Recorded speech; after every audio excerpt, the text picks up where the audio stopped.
Dalam diri kita, di balik jasad jasmaniah ini ada jiwa, ada ruh. Dan jiwa dan badan itu sesuatu yang tidak sama, tapi saling mempengaruhi. Jasad kita, badan kita kemana seperti apa dipengaruhi oleh jiwa kita. Kalau jiwanya sehat, dia akan mengarahkan tubuh untuk jadi sehat.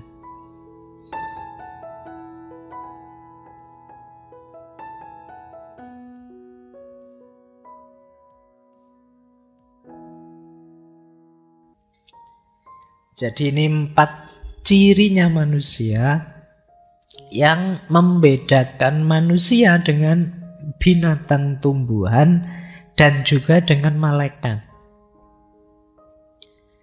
Kata Imam Fakhrur Razi, malaikat itu hanya punya akal dan hikmah.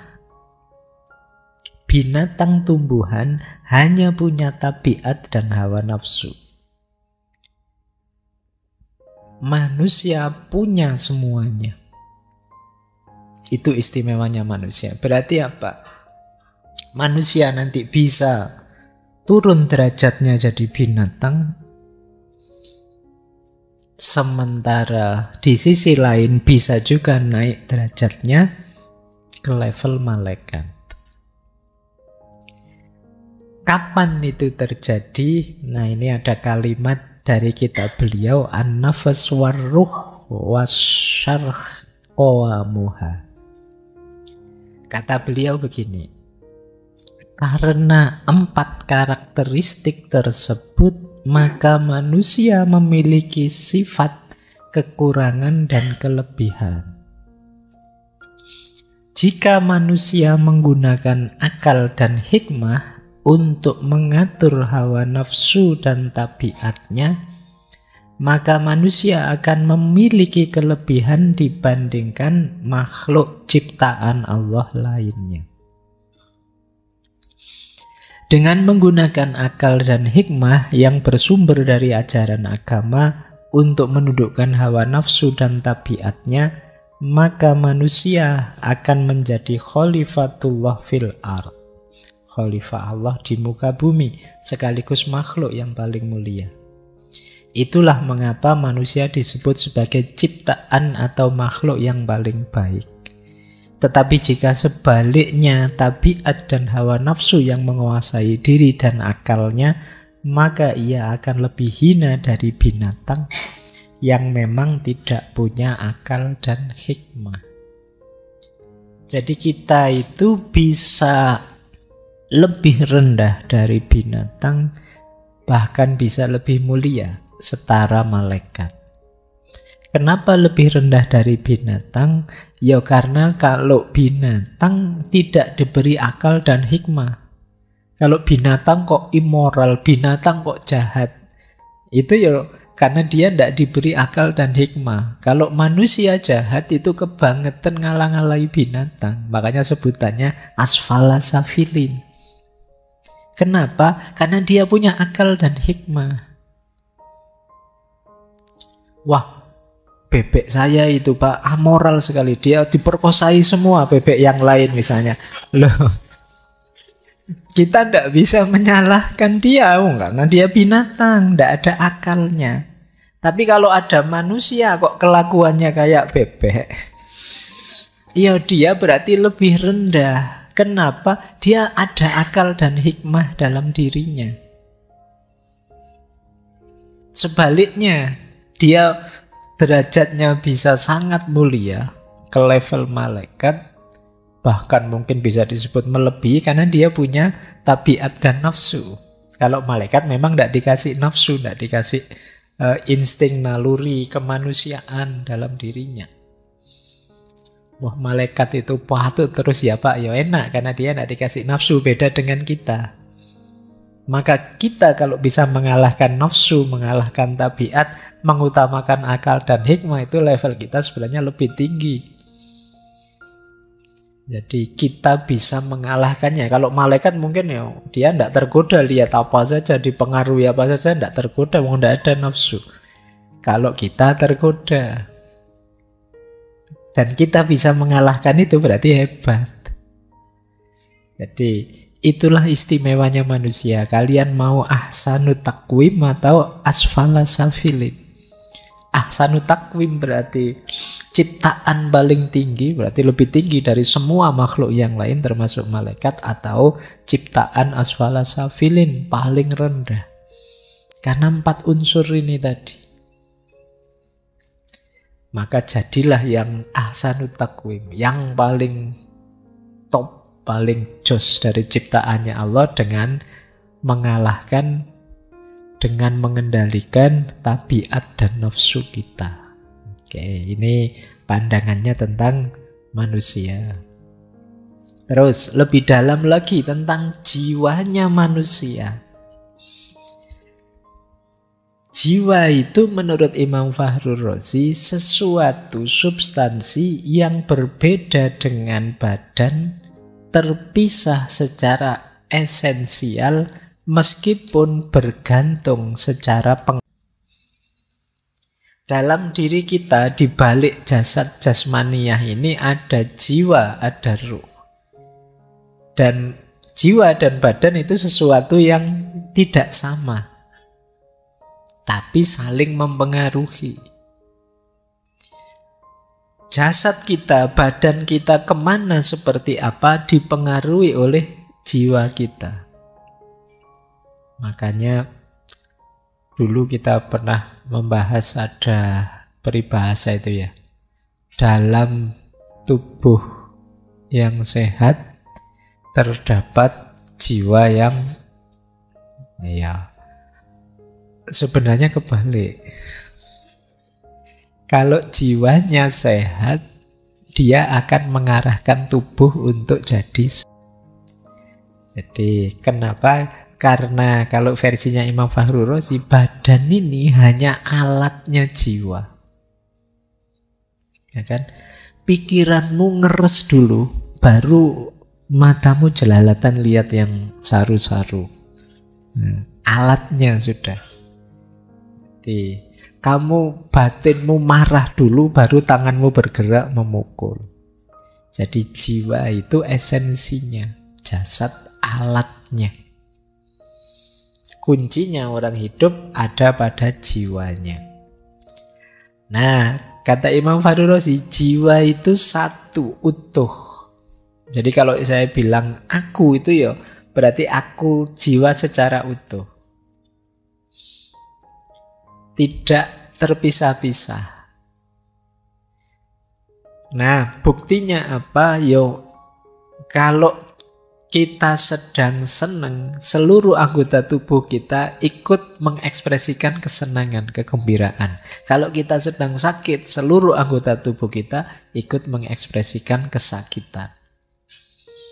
Jadi fakta empirisnya menunjukkan jiwa itu utuh satu. Kan tidak, misalnya badan kita dicubit itu kan, alah biar aja yang dicubit tangan aja kok, nggak peduli lah, kan nggak begitu. Sakitnya ke seluruhnya. Yang merasakan sakit itu kan batin, jiwa.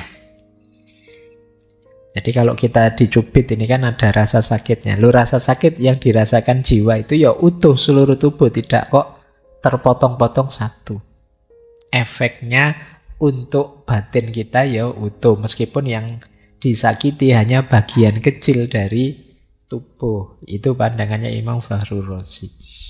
Nah, arahnya selanjutnya gimana? Oleh karena itu jiwa harus bersih. Biar apa? Yang diproduksi hal-hal yang bersih. Kalau jiwanya kotor, ya yang lahir perbuatan-perbuatan yang kotor. Karena jiwa jadi supirnya, badan jadi kendaraannya, alatnya. Kalau supirnya ugal-ugalan, ya nanti badannya yang tabrakan. Maka jiwamu harus beres dulu. Ini ya sama seperti Imam Ghazali sebenarnya kan. Bagaimana kita mengelola kalbu, mengelola hati, biar hidup kita tertata. Nah, jiwa kita punya 3 daya.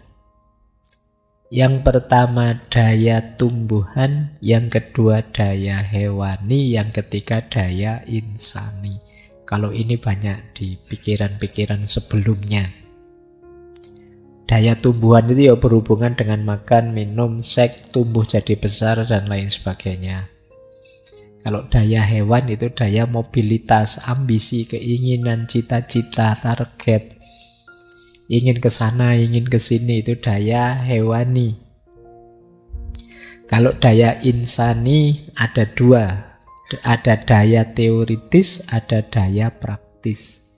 Kalau daya praktis itu yang mengatur tubuh ini mau melakukan apa. Misalnya, aduh tenggorokannya kok gatel ya, wah ini saatnya minum berarti.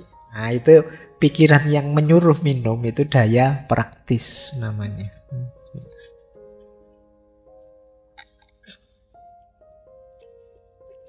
Kalau daya teoritis itu ya isinya pengetahuan-pengetahuan a priori.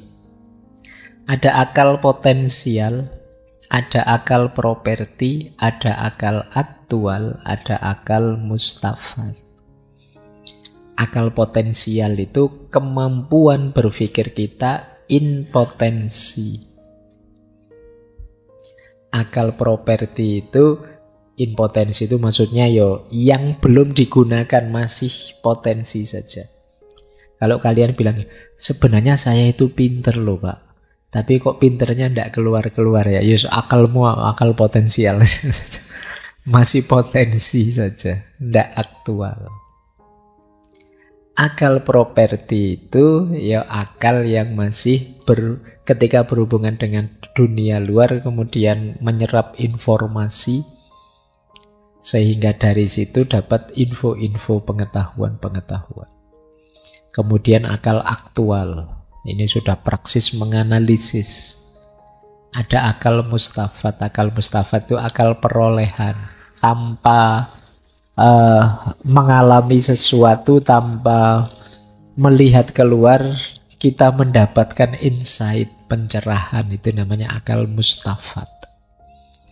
Jenis-jenis ladunia itu kadang disebutnya akal mustafad, bersumber langsung dari Allah, dicahayai kita, itu akal mustafad.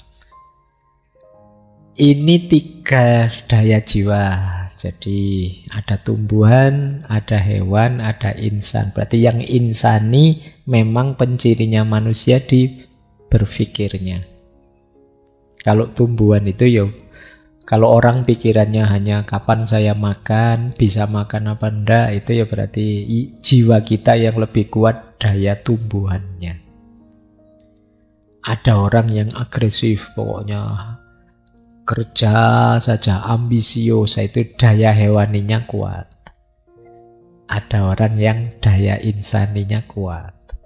Nah kalau misalnya hari ini Pak, generasi hari ini itu loh Pak, disebutnya generasi rebahan misalnya. Nah rebahan itu kan yang geledak saja, tidur, nanti waktunya makan, waktunya minum, tidak pernah keluar rumah, begitu keluar sudah tingginya nambah, sudah. Nah ini daya tumbuhannya kuat berarti. Ya tidak apa-apa.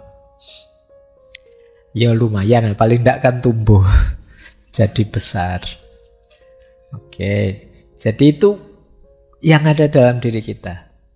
Ya masing-masing ada perannya, jangan dimatikan, tapi juga jangan berlebihan. Ya kita harus ngopenikan daya tumbuhan kita, ya kita harus makan, minum, kawin. Tapi jangan berlebihan. Kalau berlebihan akan balik merusak kita sendiri. Daya hewani juga begitu, jangan berlebihan. Bahkan daya insani pun jangan berlebihan. Hari ini kan terkenal sekali itu kan penyakit overthinking itu. Mentang-mentang manusia mikirnya dipol-pol sampai stres dewe. Iya. Kan ndak ada kok misalnya kok kambingmu apa ayammu, wah ayam saya jangan-jangan overthinking itu, bahkan ndak mungkin. Sejak tadi kok muter-muter di situ, ndak. Yang bisa overthinking itu manusia tok. Karena dia bisa mikir. Nah, overthinking ya termasuk jenis berlebihan dalam berpikir. Makanya kalau mengikuti Imam Ghazali kan semuanya harus tengah-tengah. Tengah-tengahnya daya tumbuhan itu namanya iffah. Iffah itu mampu menjaga diri, menjaga kehormatan diri. Kalau orang hanya nyari duit saja, tidak peduli yang lain. Orang hanya mikir perutnya sendiri, itu kan kehormatannya akan jatuh. Maka yang pas saja, biar kamu masih terhormat di mata masyarakat. Makanya namanya iffah. Yang kedua, daya hewani. Daya hewani itu ya orang memang harus punya cita-cita, harus punya keinginan, tapi jangan berlebihan ambisius. Tengah-tengahnya namanya saja'ah. Saja'ah itu keberanian untuk mewujudkan keinginan-keinginan baik, tapi jangan berlebihan. Kalau berlebihan ya daya hewaninya nanti bablas. Yang ketiga, daya insani. Kalau daya insani yang berpikir tadi, tengah-tengahnya namanya hikmah. Jadi kalau hikmah itu ya pengetahuan yang manfaat, yang pas, yang cocok, yang sesuai untuk hidup kita. Pengetahuan yang tidak sekedar dikoleksi, tapi demi perbaikan kualitas diri. Itu namanya hikmah. Pak, saya sudah ngerti banyak ilmu tentang ini, tentang itu. Lah, tapi kok kamu kualitas hidupmu tidak meningkat? Tidak tahu ya Pak, ya berarti kamu kurang hikmah. Jadi pertama-tama dahulukan ilmu pengetahuan yang mengupgrade dirimu, kualitas hidupmu. Jangan misalnya tiap hari diskusi tentang kemiskinan, tapi kamu sendiri miskin. Nah, manfaatkan dulu teorimu untuk kesejahteraan hidupmu, biar ilmunya berubah jadi hikmah. Oke, jangan. Dan sekarang yang rame itu kan diskusi tentang moderasi beragama. Ya sebelum itu moderatkan dulu dirimu. Jangan sampai tiap hari berdiskusi moderasi, kamunya sendiri masih tidak moderat, masih ngamuan, masih... Nah, keberagamaanmu masih tidak imbang. Ya moderatkan beragamamu. Nah, ini namanya hikmah. Jadi 3 daya dalam diri kita ini harusnya kita kelola dengan pas.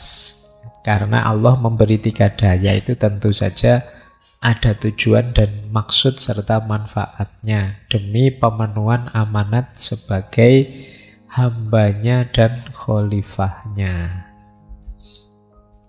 Baik, kalau sudah bisa kita bereskan 3 daya tadi, ayo sekarang dicek jenis jiwa kita sudah ada di mana. Kalau menurut Imam Fakhrur Razi, ada nafas mutmainnah, ada nafas lawamah, ada nafas ammarah bisu. Jadi mutmainnah itu yang tenang, lawamah itu bergejolak, amarah bisu itu yang buruk, memerintahkan pada keburukan. Mutmainnah itu berarti jiwa yang sudah tenang karena sudah paham hakikat hidup ini dan hubungannya dengan Tuhan. Orang yang ada di level mutmainnah ini cirinya apa? Tidak takut, tidak menyesal. Kalau masih ada rasa takut, masih sering menyesal, ya namanya belum mutmainnah, masih lawamah, masih goncang. Ya memang tidak gampang untuk membangun jiwa yang tenang ini. Tapi ini kondisi jiwa paling ideal, yang satu-satunya yang nanti irji'i ila rabbiki radiyatan mardiyah. Itu jiwa yang mutmainnah ini. Kalau teman-teman sudah ada di sini, alhamdulillah. Ya, kalau belum, ya memang belum memulai perjalanan mungkin kalian. Ayo dimulai menuju mutmainnah ini. Sebagian besar kita mungkin ada di yang kedua, nafas yang lawamah. masih bergejolak. Cirinya lawamah itu masih banyak penyesalan, meskipun setelah menyesal diulang lagi. Nyesel saya Pak, kenapa kok kemarin nyontek ya? Nah, tapi besok ujian ya nyontek nih. Kenapa kok saya bohong ya Pak? Nyesel saya Pak, kok tadi lihat video-video yang tidak pantas itu ya. Tapi besok ya kumat lagi, nonton lagi. Ini lawamah, masih bergejolak. Cirinya yaitu tadi, masih sering menyesal. Semoga tidak yang ketiga. Yang ketiga itu nafsu yang memerintahkan pada keburukan. Kalau kalian ada di nafas yang ketiga ini, kalian nyaman dalam keburukan. Curang tapi senang, korupsi tapi bahagia. Ini namanya nafas yang ammaroh bisu. Jadi ngambil haknya orang tapi malah nyaman, santai. Membohongi orang malah ceria, senang. Wah, saya tadi Pak bikin hoax, ternyata banyak orang percaya Pak, yang like banyak, luar biasa. Ini jangan-jangan nafasmu ammaroh bisu, menyuruh pada keburukan. Eman-eman ya, kalau nyamannya pada keburukan ya nanti perbaikannya agak lama. Karena orang kalau nyaman itu kan biasanya tidak mau pindah dari situ. Ya paling tidak lawamah lah, ya masih bolak-balik tapi masih ada penyesalannya. Syukur-syukur bisa mutmainnah. Ini pikiran ini bisa kita temukan juga dalam Imam Ghazali, meskipun dengan variabel yang lebih banyak. Kalau di Imam Ghazali 4, kalau di Imam Nawawi Al-Bantani ada 7 jenis jiwa. Baik, kita lanjutkan. Nah, kalau ini tingkatannya. Ini yang saya jelaskan ini boleh dicek di kitab yang saya sebut tadi ya, nafas waruh wasyarah qawamuha. 3 tingkatan jiwa apa? Kalau ini ahwalnya, kalau tadi kan makomnya. Yaitu yang pertama as-sabikun atau al-muqarrabun. Ada jiwa level 2 ashabul maimanah, kadang disebut juga ashabul yamin, yaitu al-muqtasidun. Dan level paling rendah ashabus simal, al-dholimun. Level paling tinggi level spiritual. Level kedua level moral. Level ketiga ya level rendah duniawi. Orang yang hidupnya hanya sibuk mencari kesenangan duniawi saja. Perhatikan kata saja ini ya, bukan berarti kalau begitu, kalau menurut agama berarti hidup tidak boleh senang. Boleh, silahkan saja, wong Allah menciptakan kita untuk senang, untuk bahagia.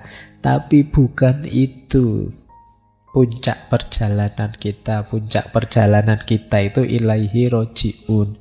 Jadi kesenangan dunia jangan jadi target final, sehingga segalanya diarahkan untuk senang-senang duniawi. Arahnya tetap ilaihi roji'un. Maka jangan jadi ashabus simal, kita ada di level jiwa paling rendah. Yo mari naik ke ashabul yamin. Ini level 2, level akhlak, level moral. Yang paling tinggi muqarrabun. Ini ya para siddiqin, para aulia yang sudah dekat dengan Allah. Baik, saya tidak tahu, semoga paling tidak teman-teman tidak di ashabus simal. Semoga di ashabul yamin lah, meskipun belum nyampe muqarrabun, orang-orang yang dekat dengan Allah.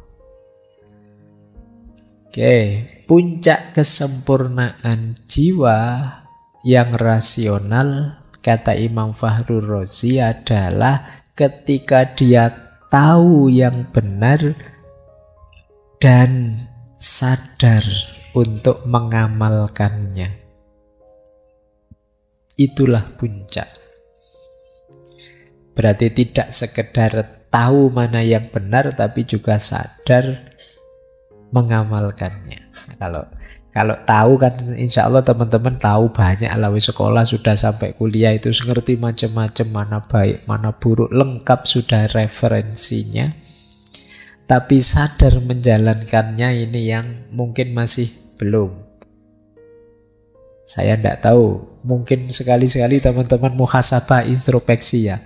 Dari yang baik-baik yang saya tahu, berapa persen sih yang sudah saya laksanakan? Nanti akan kelihatan sejauh mana jiwa kita mengalami kesempurnaan. Tambah banyak persentasenya, tambah utuh. Berarti kesempurnaan jiwa, ya meskipun manusia tidak mungkin perfect sempurna, tapi paling tidak menuju kesempurnaan. Inilah ideal yang ditetapkan oleh Imam Fakhrur Razi, bahwa anugerah paling besar dalam diri kita itu akal, rasio. Dia memuncak kondisi paling ideal ketika memahami kebaikan dan jadi pendorong kebaikan. Lahirnya amal baik. Saya lanjutkan.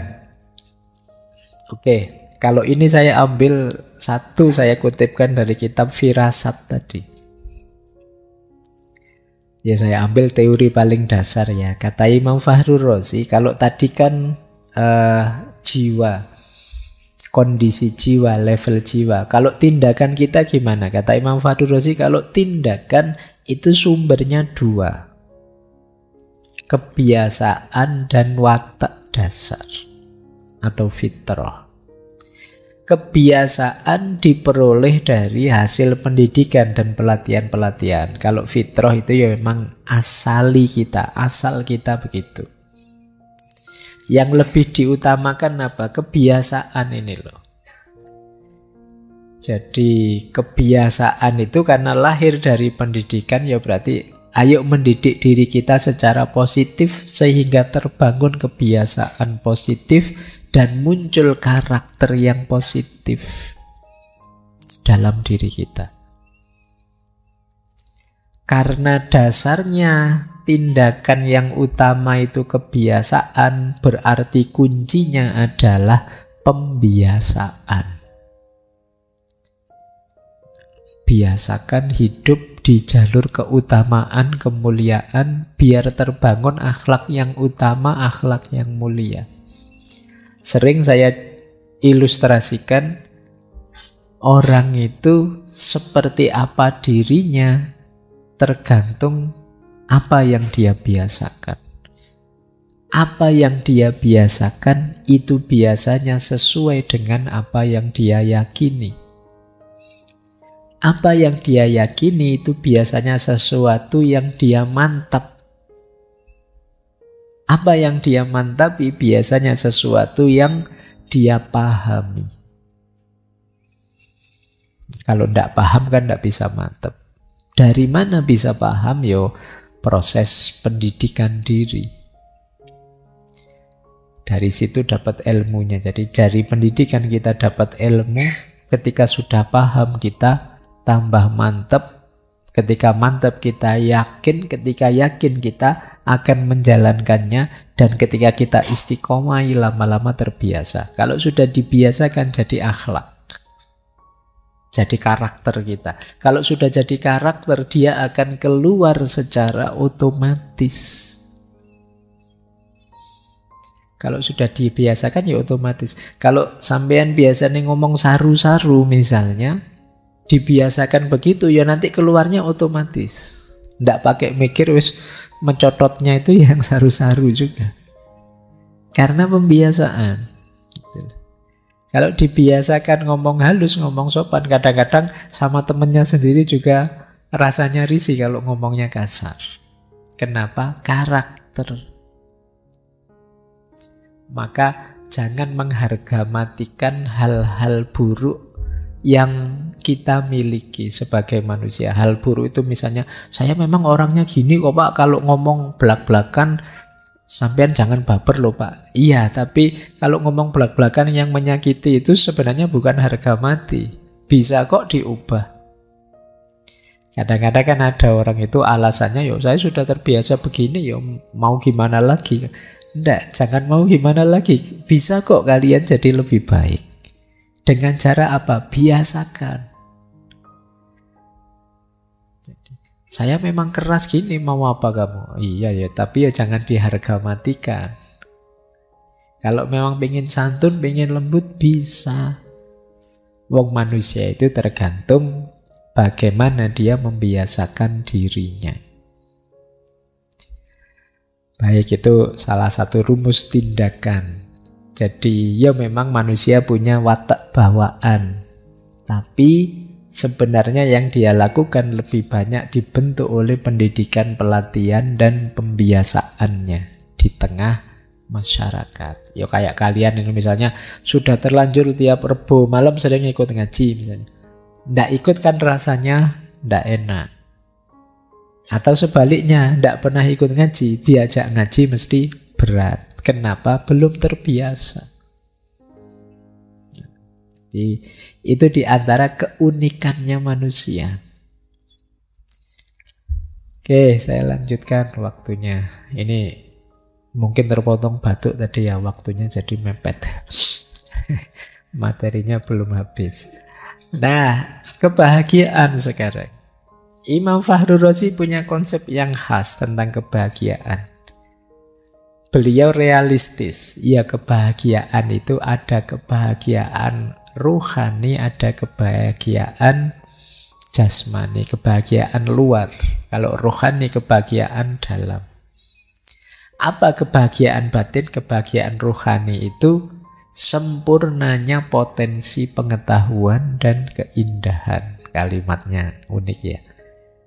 Maksudnya apa? Ya, pengetahuan yang kita miliki itu utuh, sempurna, dan bisa diimplementasi.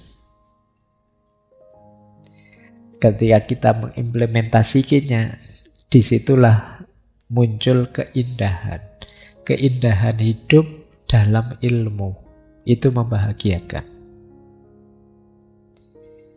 Kita sadar bahwa manusia itu tidak boleh sombong. Dan kita sukses untuk tidak sombong. Bahagia kita. Misalnya kita tahu bohong itu jelek. Ada situasi yang mendorong kita untuk bohong. Tapi kita berhasil mengalahkan situasi itu, tetap kita jujur, itu membahagiakan. Itu kebahagiaan batin. Jadi kombinasi antara pengetahuan dan keindahan hidup. Ya kalau kebahagiaan lahir ya biasa saja sih. Kebahagiaan lahir itu harta, kedudukan, dan lain sebagainya. Ya, ini memang membahagiakan juga. Tapi yang lebih hakiki kebahagiaan batin. Untuk bahagia batin syaratnya antara lain adalah 4. Takwa, jujur, bisa dipercaya, dan istiqomah. Takwa itu berarti hidup yang terkendali, hidup yang terkontrol sesuai dengan kehendak dan ridhonya Allah. Dari kata dasar wako yaki wikoyatan ittaqo yattaqi, berhubungan dengan kemampuan mengendalikan diri. Jadi orang bertakwa itu orang yang mampu mengontrol, mengelola, mengendalikan dirinya, hidup sesuai kehendaknya Allah. Inilah orang bertakwa. Kemudian jujur. Jujur itu ya objektif apa adanya. Kalau iya bilang iya, kalau tidak bilang tidak. Setuju bilang setuju, tidak setuju ya bilang tidak setuju. Dapat dipercaya. Jadi kalau ngomong A, ya besok memang A. Kalau sudah janji B, ya besok dilakukan B. Nah, berarti nanti kalau ada yang janji-janji waktu kampanye, kok tidak dipenuhi, ya kemungkinan tidak bahagia. Karena syaratnya bahagia itu kalau sudah janji dipenuhi sehingga dia bisa dipercaya orang. Dan istiqomah. Istiqomah itu tadi ya, membiasakan diri dalam kebaikan-kebaikan yang ingin kita jalankan. Ini syaratnya bahagia menurut Imam Fahru Razi. Jadi takwa, jujur, dapat dipercaya, dan istiqomah. Ngomongnya cowopet tapi melaksanakannya bisa bertahun-tahun kamu latihan untuk takwa, jujur, dapat dipercaya, istiqomah. Ini perjuangan paling berat. Istiqomah itu seperti dulu pernah kita ngaji ya, rasanya ringan tapi kalau dijalankan berat. Oke, ini menarik. Silahkan kalau ada yang mau meneliti ya. Hari ini kan rame multiverse itu. Imam Fakhrur Razi punya pandangan sendiri tentang multiverse. Ini ada dalilnya ketika beliau menafsirkan apa? Alhamdulillahi Rabbil Alamin. Alamin itu banyak alam, banyak dunia. Nah, ini kalau ada yang tanya, dalilnya multiverse itu apa? Alhamdulillahi Rabbil Alamin. Jadi alam ini itu tidak hanya satu alam, ada banyak dunia, ada banyak semesta. Nah, ini Imam Fakhrur Razi mengkritik para filosof seperti Aristoteles dan Ibnu Sina yang menganggap ya alam semestanya hanya satu yang berputar seperti kita rasakan ini. Beliau jauh lebih luas pandangannya. Beliau mengkritik geosentris. Ya karena mungkin eranya Aristoteles, Ibnu Sina belum ketemu pandangan bahwa bumi bukan pusat. Tapi jauh mendahului era modern, Imam Fakhrur Razi sudah bilang bahwa bumi ini bukan pusat. Ini meniru konsep, melanjutkan konsep atomismenya Imam Asy'ari. Jadi alam semesta itu ya sebagaimana dunia ini yang diciptakan dari atom, alam semesta juga dari atom-atom yang maha luas, tidak terukur. Dan kita tidak tahu ada berapa banyak semesta di alam ini. Sesuai dengan besarnya, maha kuasanya Tuhan. Sesuai dengan kehendaknya Tuhan. Kata beliau, ada ruang luar yang tak terhingga di luar dunia yang kita ketahui ini. Dan hanya Tuhan yang tahu di balik luasnya semesta, di titik mana saja ada kehidupan dan lain sebagainya, itu sepenuhnya Tuhan yang tahu. Kita tidak tahu karena keterbatasan kita. Mungkin teman-teman pernah lihat bumi ketika dibandingkan dengan alam semesta ini tidak ada apa-apanya, sebutir debu beneran. Jadi, dan kita tidak bisa menjangkau bahkan galaksi yang sana sini, kita bisa mengira-ira saja. Bahkan katanya bintang yang kita lihat hari ini itu bintang yang sudah ratusan ribu tahun yang lalu baru kita lihat sekarang. Mungkin bintangnya juga sudah tidak ada, sudah hancur, baru nyampe ke mata kita. Jadi betapa kecilnya kita berhadapan dengan multiverse, alamin, alam yang banyak ini. Nah itu menarik kalau ada yang tertarik membahas ini atau tafsirnya Alhamdulillahi Rabbil Alamin. Tuhannya banyak alam.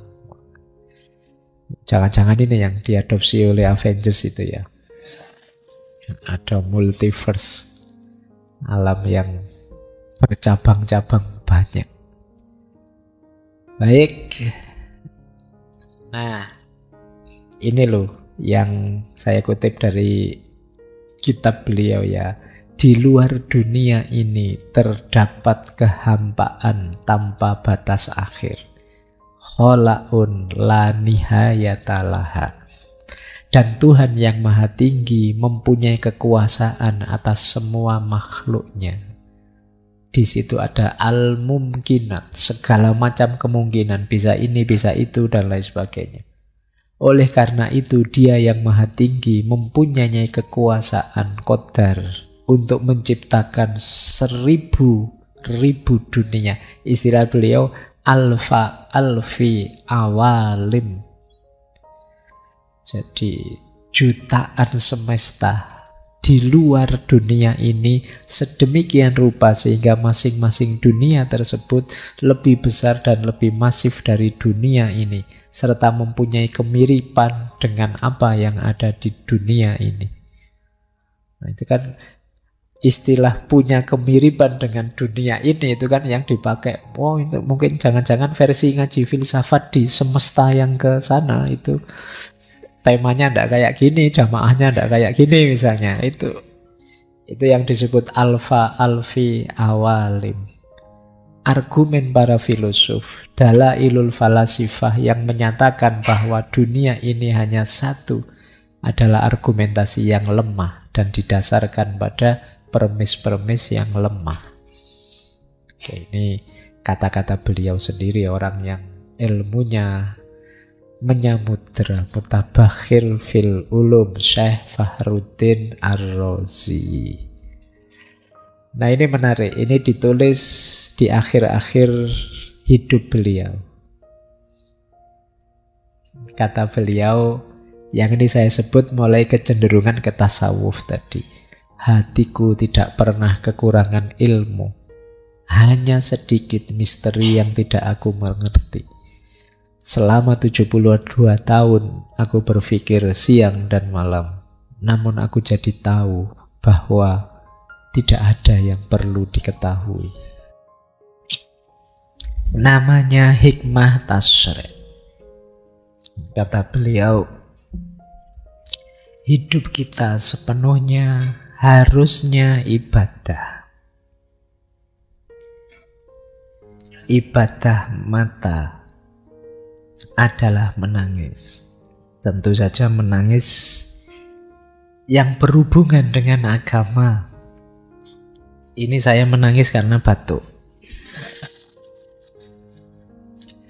Jadi pas ibadah mata adalah menangis, nangis beneran cuma karena batuk. Nangis karena ingat dosa, nangis betapa kecil diri ini. Menangis membayangkan betapa selama ini kita banyak tidak peduli pada Allah dan lain sebagainya, itu menangis. Ibadahnya telinga adalah mendengarkan hal-hal yang baik, mendengarkan ilmu dan lain sebagainya. Ibadah lidah adalah memuji. Yang paling utama memuji Allah, tapi juga boleh juga pujian yang membahagiakan orang lain, bukan mencaci. Ibadahnya tangan adalah memberi. Ibadahnya tubuh adalah berikhtiar, berusaha. Ibadahnya hati adalah takut dan berharap pada Allah saja.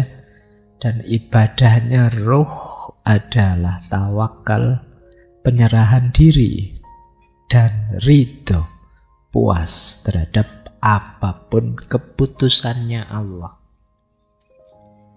Meskipun ditakdir senang atau ditakdir batuk, tetap ridho.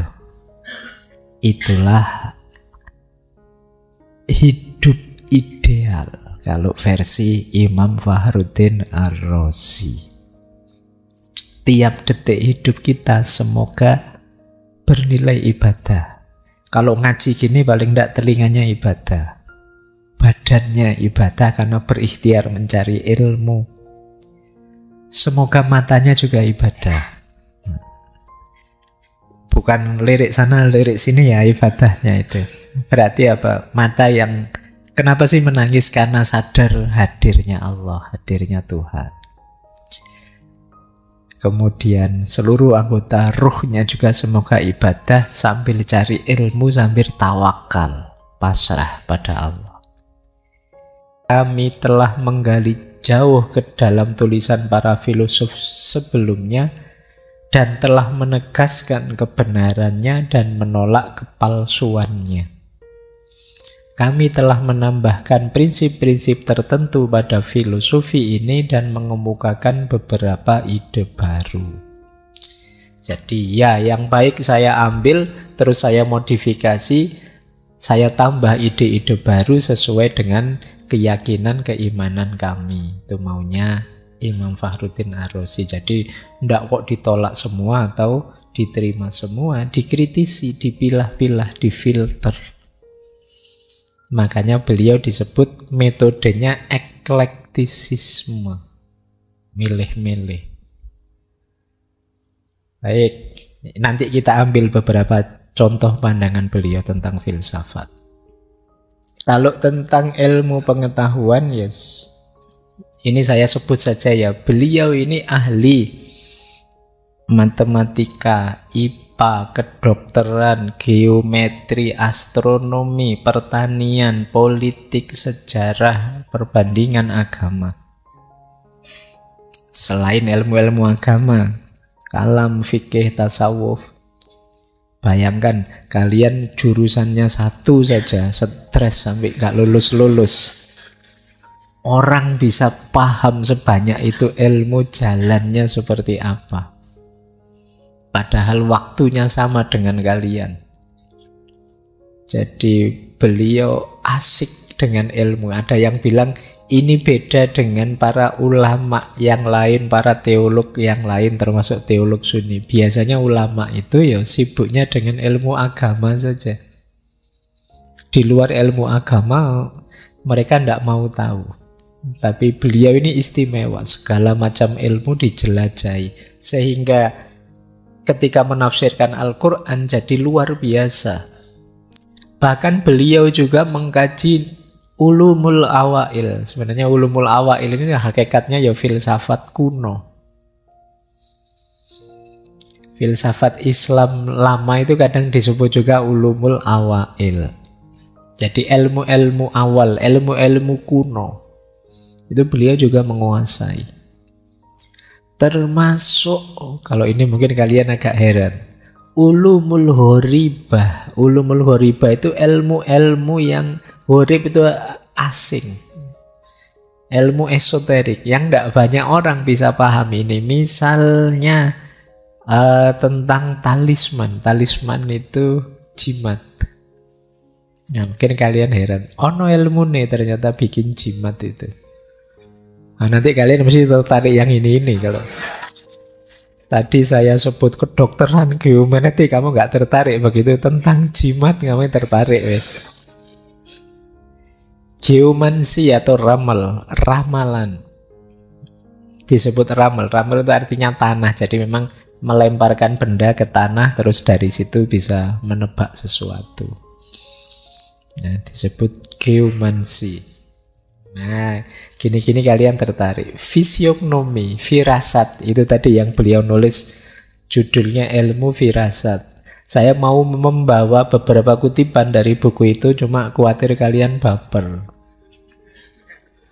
Karena di situ nanti detail orang itu yang dahinya seperti ini, yang sosoknya begini, cirinya begini. Orang itu ilmu firasat. Fisiognomi namanya.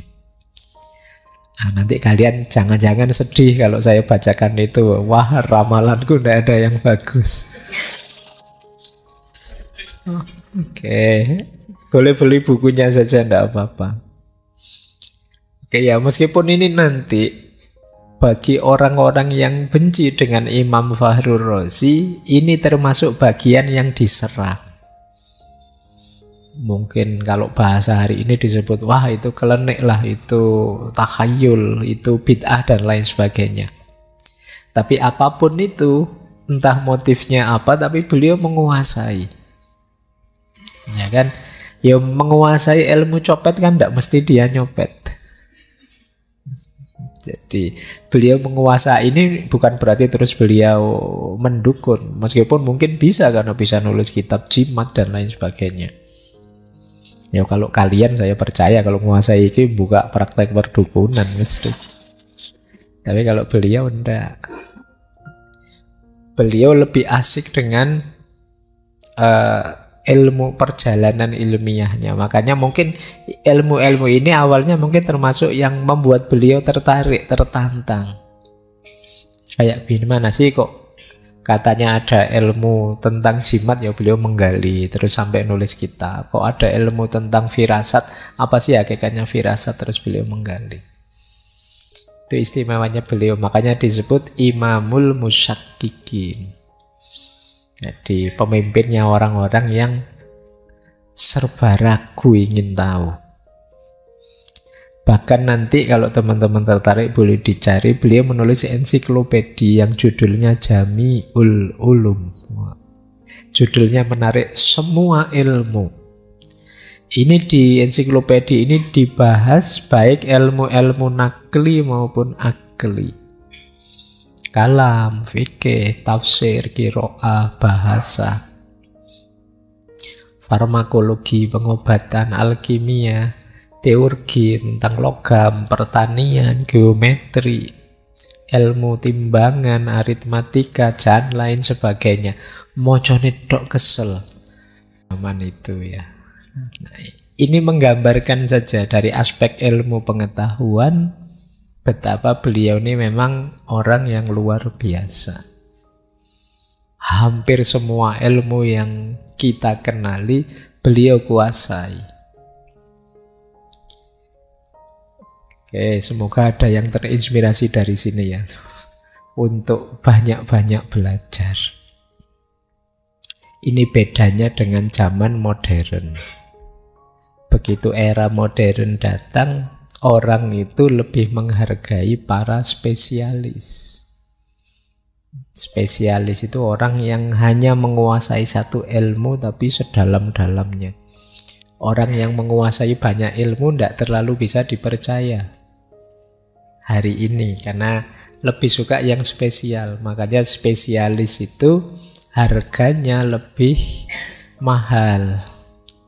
Jadi kalau hari ini ada Imam Fakhruddin Ar-Razi ngelamar pekerjaan, mungkin malah ditolak. Ketika ditanya, sampean bisa apa? Oh, saya apa saja bisa. Itu tidak dipercaya sudah. Kalau dia jawabnya begitu kan tidak dipercaya hari ini. Tidak mungkin lah, mustahil lah kan. Jadi hari ini tidak terlalu percaya ada orang hebat. Bahkan saya lupa itu ada, mungkin masih ada ya aturan bagi yang dosen atau guru, kan ada aturan dalam setahun maksimal nulis yang diakui itu berapa, itu ada aturannya. Jadi kalau banyak malah diragukan, apa memang bisa nulis sebanyak itu. Jadi orang pinter canggih itu tidak dipercaya hari ini.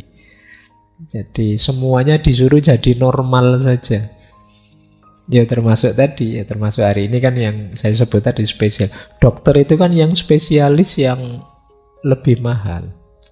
Sama-sama pilek gini, kalau saya ke puskesmas atau ke klinik itu paling, kalau BPJS gratis, kalau bayar paling 10, 20, 5 ribu kalau di puskesmas. Tapi kalau dokter spesialis THT misalnya bisa ratusan ribu. Nah hari ini lebih dihargai spesialis. Misalnya hidung saya buntu ini ya, kalau THT ya ratusan ribu. Nyarinya di ahli. Kalau ada dokter tidak hanya THT. Kalau THT masih 3, telinga, hidung, tenggorokan. Mungkin besok ada lebih ahli lagi, hidung saja misalnya. Tidak THT. Atau hidung, lubang hidung kiri saja. Spesialis lubang hidung kiri, ya itu lebih spesialis. Nanti ini buntunya yang kiri apa yang kanan ya? Oh kalau yang kanan, itu mesti lebih mahal itu. Oke. Itu logik hari ini, beda sama dulu. Ini orang-orang yang menguasai banyak ilmu dihargai. Makanya zaman dulu ada mujtahid mutlak mustakil. Mujtahid mutlak mustakil itu satu orang yang punya kuasa mengistimbat hukum. Karena memang ilmunya luas, dia ngerti macam-macam bidang ilmu. Kalau hari ini agak berat. Jadi kalau hari ini mungkin yang ahli fikih ya fikih saja, dia kurang menguasai tasawufnya, kurang menguasai kalamnya dan lain-lain. Sehingga ketika mengistimbat hukum ya pertimbangannya hanya aspek fikihnya saja. Sehingga hari ini mungkin sulit mencari yang mujtahid mutlak mustaqil, yang bisa berijtihad sendiri dan dianggap sah, punya otoritas di situ. Baik, kita lanjutkan. Nah, kalau tafsir saya tidak perlu menjelaskan lagi ya. Tadi saya sebut tafsir Al-Kabir atau Mafatihul Ghaib. Selain itu beliau juga nulis beberapa kitab tafsir lagi. Ada tafsir Al-Fatihah, tafsir surat Baqarah, ada Asma'ullah Al-Husna, itu juga tafsir. Ada Risalah Fit Tanbih ala Ba'dil Asror Al-Mau'idhah fil Qur'an. Ini menarik, tafsir yang menggabungkan antara metafisika dengan tasawuf dengan surat-surat. Nanti teman-teman boleh nyari itu ya. Metode tafsir beliau secara umum ini untuk mahasiswa tafsir, ada banyak sudah sebenarnya tulisan yang membahas ini. Yang pertama akli, rasional.